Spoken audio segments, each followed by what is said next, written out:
英語聞き流しリスニング、英語テキストと MP3 ダウンロード、その他の物語はホームページからお聞きいただけます。88thpp.com 88thpp.com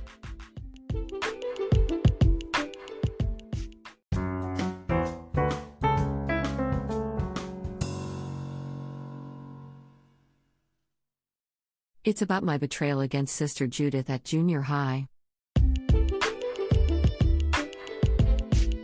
As all the people around me profess Buddhism and Shintoism, I had never been exposed to Christianity until I entered junior high school.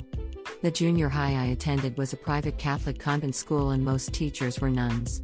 Since I had never had any contact with nuns before, they were nothing but mysterious to me. They lived together in a convent next to the school and wore a veil. They were called like Sister Catherine or Sister Patricia, although they were Japanese. Until I got used to them, I had always wondered about the small basics. Do they have an ordinary Japanese name? Do they really stay single for life? Are they bold under a veil? Yes, and no. I gradually learned the answers. I had studied English quite hard to catch up with other students who came from the same convent's elementary school that gave them a head start in English education. One teacher, called Sister Judith, happened to know that and kindly found a pen pal for me. While students mostly didn't like sisters, she was an exception.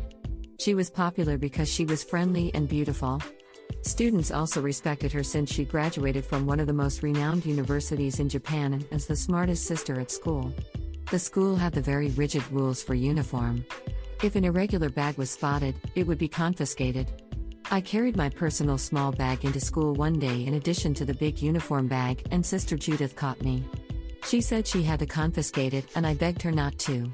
I promised her I wouldn't use it for school ever again. She decided to overlook my breach for once out of consideration for my emotional plea. As a stupid teenager, I was defiant to pretty much everything. I believed nothing good existed in this world. So I took my irregular bag out of my uniform bag again as soon as I passed through the school gate after school that day. I was walking toward the bus stop with the bag dangling. Someone called out my name from behind. It was Sister Judith. She didn't return to the convent as usual and left for an errand on that particular day. She didn't confiscate my bag, though. Instead, she was crying. I trusted you and that was why I let you go. But you betrayed my trust. I'm bitterly disappointed in you, she said quietly and walked away. I felt it was much better that she yelled at me and took away my bag.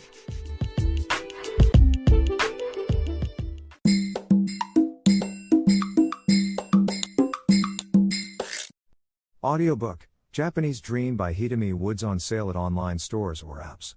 Apple, Audible, Google Play, Nook Audiobooks, 43 available distributors in total.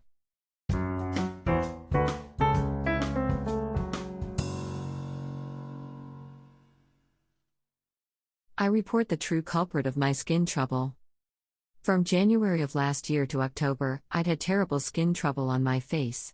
I had eczema mainly on my cheeks that were itchy and peeling. The condition was too bad to be covered up with makeup and I was in a mess. Since I'd never had that kind of problem before, I couldn't figure out the cause. Eventually I attributed it to an allergy to basil pasta sauce. But I recently ascertained the true culprit and need to clear the basil sauce's name. My apartment building has a spa which fee is included in the monthly maintenance fee from the resident. The privilege of using it with no holds barred and the fact I'm cheap send me to the spa every morning and evening. Not using it is a big waste of money for me. At the spa, a hot tub, a jacuzzi, a sauna and a cold water tub are regularly available. And during the busy times such as the summer holidays and the winter skiing season, an extra hot tub is operated. When I looked for the solution for my skin trouble, I tried everything including shortening my spa time a little. After the trouble went away in October, it reappeared as soon as I started taking an extra hot tub at the spa in December. The cause wasn't the basil sauce. I took a bath too much and too long every day. Sweating too excessively and having too much metabolism seemed to cause skin trouble. I knew moderation in all things, but had never known it was also true for a spa and metabolism.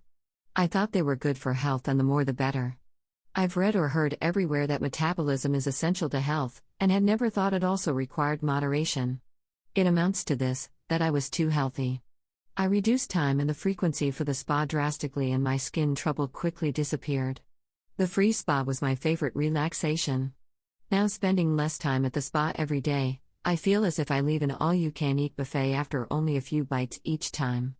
My good old days of sweating in a sauna as much as I want and relaxing in a jacuzzi as long as I want are over. And to make matters worse, now that I'm careful not to sweat too much, I've gained a few pounds.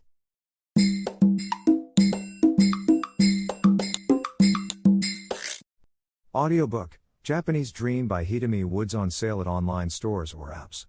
Apple, Audible, Google Play, Nook Audiobooks, 43 available distributors in total.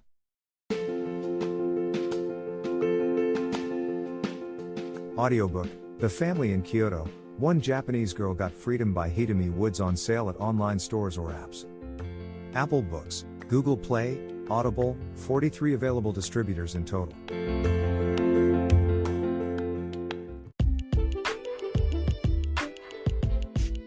英語聞き流しリスニング、英語テキストと MP3 ダウンロード、その他の物語はホームページからお聞きいただけます。